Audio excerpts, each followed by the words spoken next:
when I was fighting, I was boxing too. I was a professional fighter. I wasn't fighting just my opponent. I was fighting two guys. I was fighting my opponent and my addiction. And how long have you overcome that or controlled that to some degree? Through the grace of God, I have been clean for 29 years. February the 23rd, 1983 will be 30 years for me. So this book becomes what, an inspiration for others? And it's not really a novel.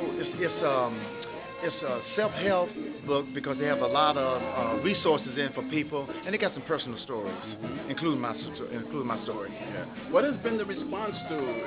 I know you've traveled all over talking about this. What has been the response? Well, a lot of people say, man, thanks a lot, man. You helped me out a lot, or my daughter, or my son, or my mother, or my father. Addiction affects everybody, not just young kids. It affects everybody.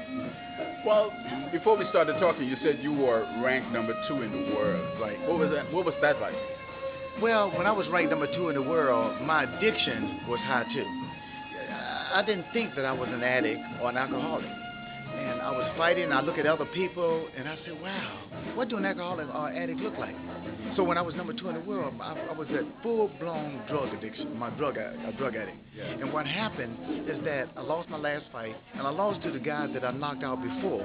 You ever heard of the Capital Center? Yes. The Capital Center, we fought at the Capital Center. I knocked this guy out. His name was Mario Mandano. And I fought him at the Capital Center. I knocked him out. Then I fought him 2 years later. He was a different fighter, and he knocked me out. And that's when I retired. And then I went in treatment. Got out of treatment. I went in treatment. I got out of treatment until one day I couldn't take it anymore. I just surrendered. They threw in the towel. I gave up. So, what year was that when you were ranked number 2? 1981. Sorry, 1981. Right. I was ranked number 2. I had the opportunity to fight for the championship. The guy that was the champ was a guy named Maurice Hope and Ayu Kaluta. I had the opportunity to fight them if I'd have beat Mario Mandano. But my addiction was so tough. I was an addict. I couldn't take it. So when I got knocked out, I just quit. So for 29 years, you left the boxing ring. What did you do? I had to learn. I had to take care of me. But I was dependent on my brother so much. I got people that helped me out, as I call a sponsor. And he was telling me, man, you can do it. A lot of people gave me inspiration. Man, you can do it. Just take it one day at a time. Take it 1 second at a time. Take it 1 hour at a time.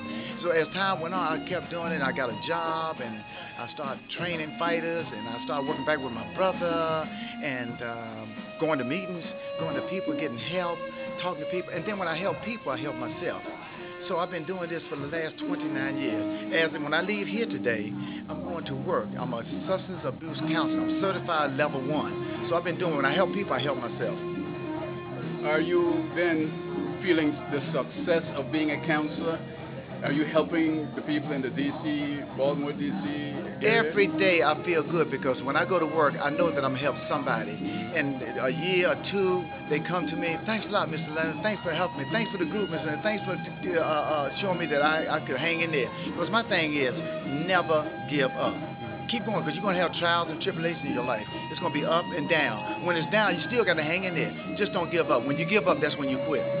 Lots of boxers you see after they've left the ring, and they show signs of being a boxer. Bruised in the head, limping, and that sort of thing. You don't show any of that stuff. Well, my ring name, like Oscar De La Hoya, Golden Boy, my brother Sugar Ray, Float Like a Butterfly, Sting Like a Bee, Smoking Joe Frazier. My name was Roger the Dodger. I ain't get hit. That's why. You hit and not get hit. That's longevity. Right. You last a long time. So that's your secret to anybody looking at you will not know that you've been in the ring. Well, I had some scars, but my nose been broke 3 times. I've been cut, but hey, look, I try not to get hit that much. So how do people get your book besides being here at this book signing? Well, you can go on my website, www.rogerthedodgerleonard.com, or you can go to Amazon. Or you can go to some of my books on my webpage. You go to my webpage, www.rogerdleonard.com. Okay, thanks a lot. Thank you.